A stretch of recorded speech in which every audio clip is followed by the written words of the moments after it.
Hello, my friends. My name is Adam, and I'm on a mission to be the most prolific reviewer of all time. I need to review about 15,000 things, so books, movies, podcasts, plays, whatever. Mostly I review movies and shows and books. Today I'm reviewing the movie Dune 2. Last week, I reviewed the first part of the movie, and the first part of the movie I did not like at all. I thought that it was too long, too boring, and didn't take any creative chances. And it's especially bad when you compare it to the 1984 movie version of Dune that came out, which was so over the top that it's a cult classic now. So my creaky chair has a lot of things to say about it, but I do too. Dune 2 is better because the story has moved along more, and some of the themes of the story are like front and center. And the main theme of the story is about fanaticism and how people actually become fanatics, right? And basically the hero of the story, although he's not necessarily a hero, is played by Timothy Chalamet, and his name is Paul Atreides. His father has been murdered by the House Harkonnen on command of the Emperor, and the Emperor is doing it because of an order of women called the Bene Gesserit. And Paul's mother is also a member of the Bene Gesserit because what they want to do is have this long program of breeding, which is also not directly mentioned in the movie.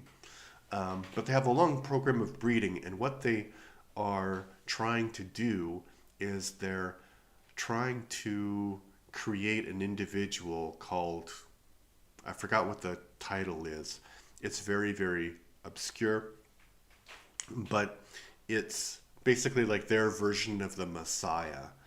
And on the desert planet of Arrakis, this Bene Gesserit order has also gone around and through the centuries has promoted this idea that there will be a Messiah and he will lead these people to freedom.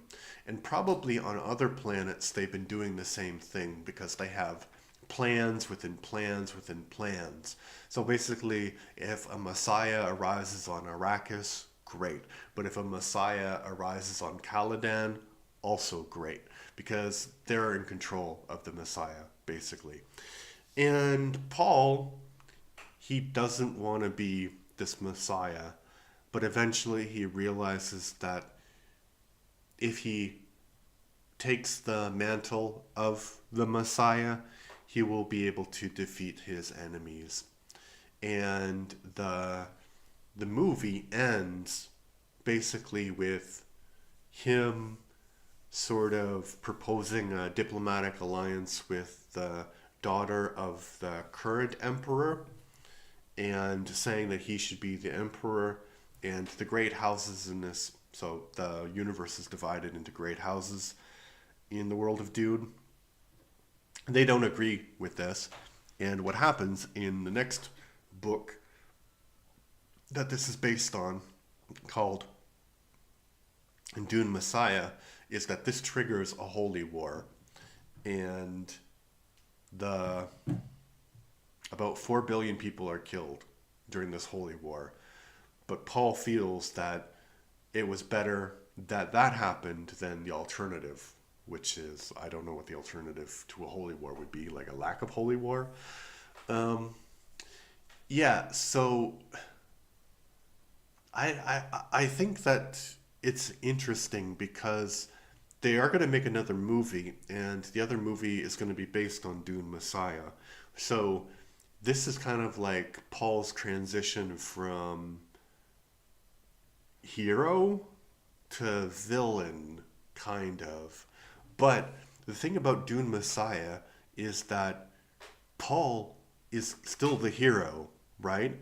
He is like this emperor and he controls the universe, and people are trying to overthrow him, but he's still the hero.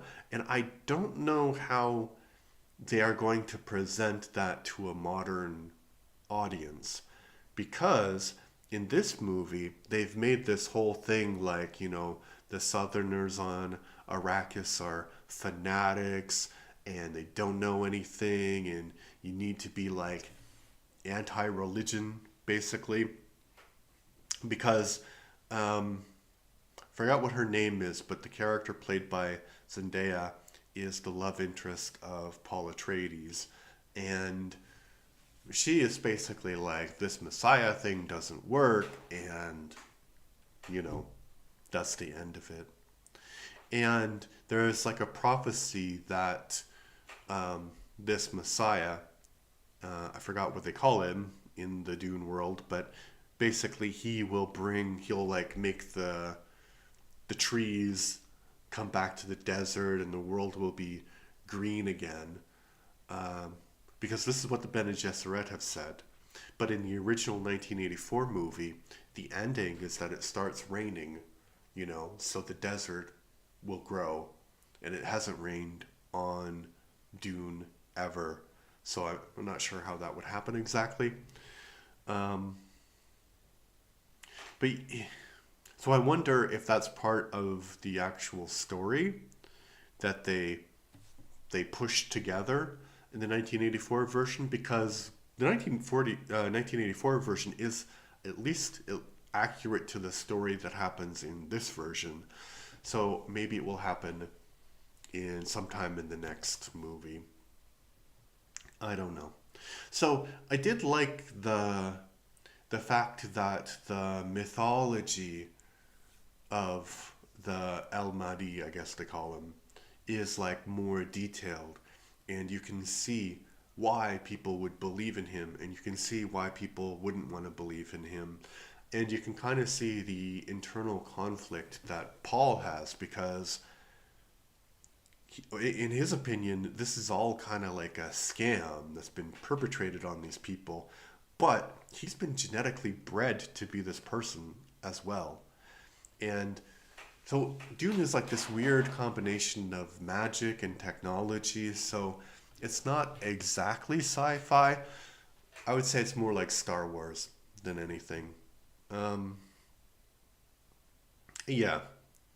So it's better than the first movie, but I would say it's still not great because it's too long, and again, they declared war against color and they lost. There's even this ridiculous thing in the Harkonnen world.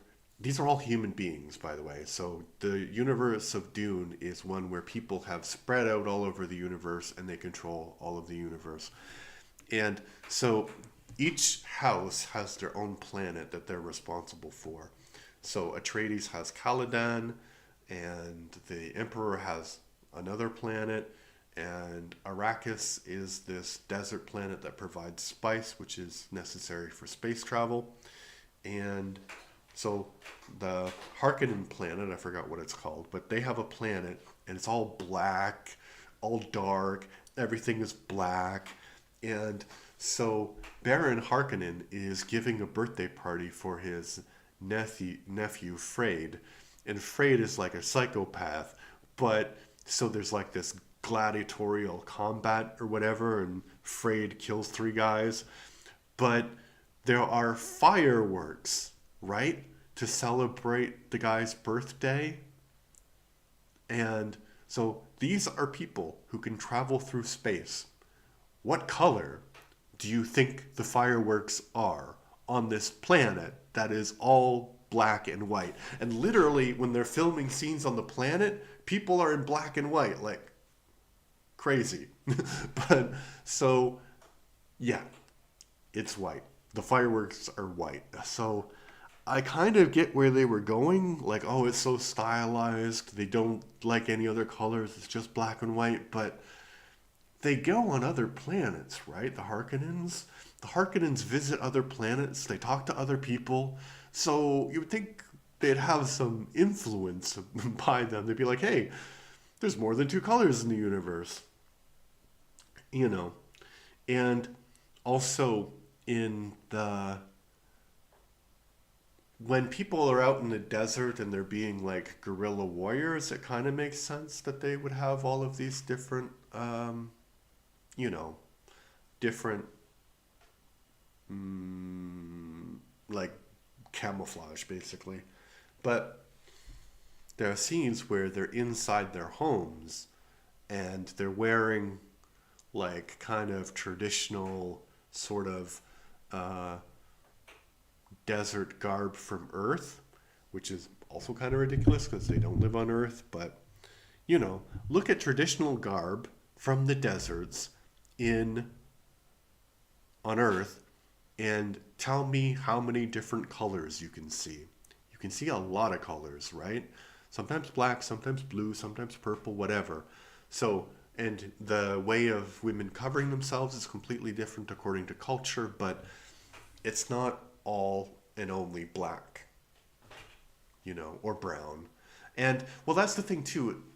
So they had scenes of like thousands of people in this big hall that's underground, and women have all of these coverings, right? And they have like patterns and stuff, but it just looks so faded, right? So I don't know. I hate that. I hate that. I hate that. I hate that. One thing that was better was like the audio did seem to be a bit better edited. So yeah, I can see why people would prefer this movie to the first one, but yeah, it's still not good because they don't do anything excessive.